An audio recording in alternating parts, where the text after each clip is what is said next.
a country with over 1 billion people, thousands of years of history, and the world's spiciest food. But behind the saris, samosas, and sacred rivers is a military that's so vast, so capable, and so battle-ready, you'd think it was coded by a Marvel villain. This is not the India you think you know. Because while some countries flex with parades, India just silently upgrades, drills in 3 climate zones, and prepares for war across land, sea, air, space, and cyberspace, all at once. So buckle up, because India's military might, it's on another level.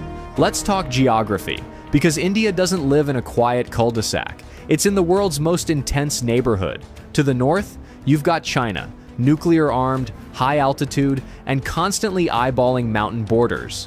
To the west, Pakistan, with decades of tension and history that could fill its own Netflix series. To the east, jungle borders with Myanmar, insurgent hotspots, and some of the toughest terrain on Earth. And to the south, the Indian Ocean, where everyone from the US Navy to Chinese submarines likes to just hang out. In other words, India is surrounded by drama. But here's the twist. While most countries would freak out, India builds a defense force designed for permanent pressure.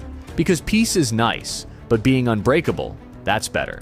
India's army isn't just big, it's seasoned.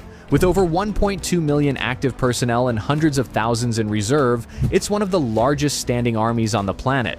But this isn't just about numbers, it's about experience. While some armies do war games in the desert once a year, Indian soldiers are literally fighting real skirmishes in the Himalayas, guarding borders at -30 degrees Celsius, and tracking insurgents through monsoon-soaked jungles. Imagine doing combat patrols with frozen eyelids or humidity so thick your socks turn into soup. That's Tuesday in the Indian Army. And then we get to the elite units. Para-SF, India's special forces that train to jump into war zones from 30,000 feet up.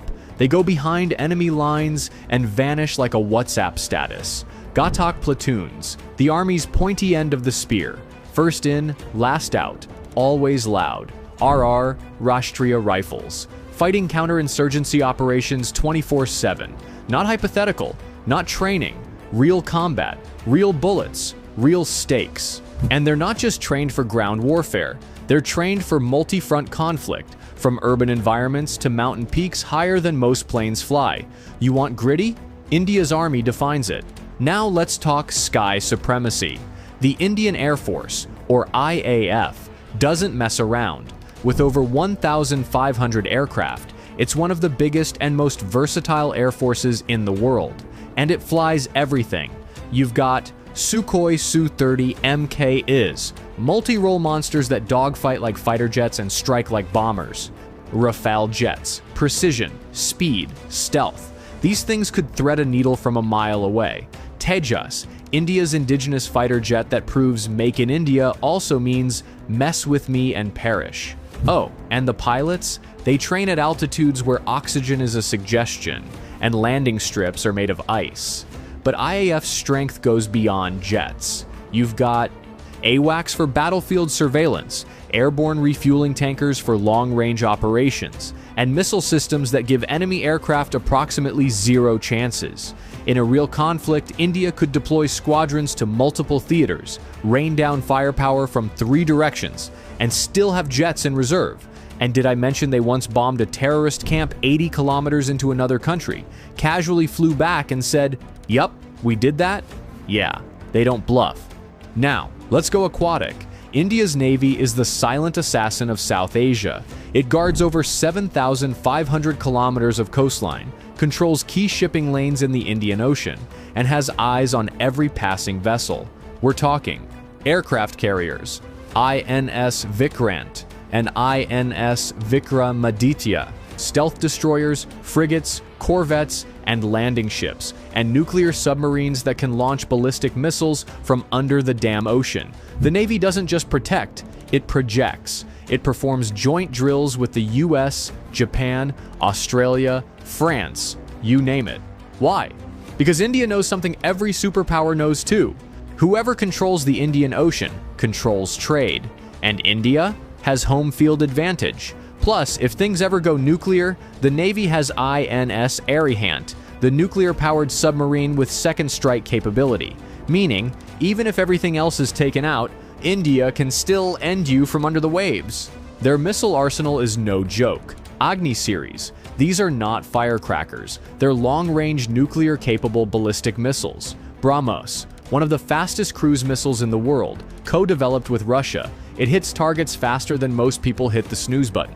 And they're not stopping there. India is investing in hypersonic tech, anti-satellite weapons, AI-enabled drones, and space surveillance. You know that time India shot down its own satellite in orbit just to prove it could? Yeah, that was the military equivalent of flexing in zero gravity.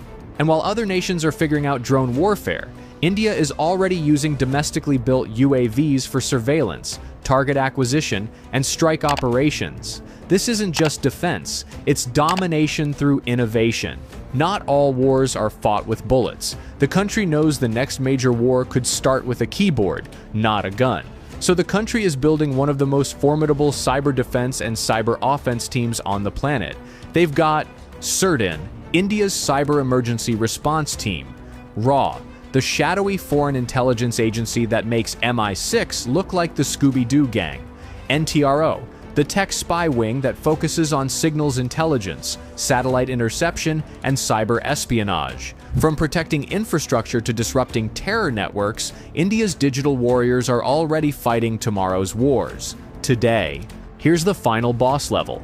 India isn't just armed, it's nuclear armed, with a doctrine of no first use, but a guaranteed second strike that could end cities. With a triad of nuclear delivery systems, land, air, and sea, India ensures that any attack ends in instant regret. But the real strength? Resilience. India has fought multiple wars, faced insurgencies, and bounced back from terror attacks without crumbling. Its soldiers are battle-tested, its people are proud, and its doctrine is clear. We don't want war, but if you bring it, we finish it. So, yeah, next time someone says India is just software engineers, spicy food, and spiritual gurus, remind them it's also one of the largest, most experienced militaries in the world, a nuclear power with cutting-edge tech, a regional powerhouse with global reach, and a nation that trains for every possible threat, just in case the unthinkable becomes real. And while India believes in peace, it's fully prepared for war. Hit that like button if you learned something new. Subscribe if you want more military deep dives like this. And remember, never underestimate quiet strength, especially when it has 1.4 billion people behind it. Until next time, stay smart, stay curious, and maybe don't pick a fight with India.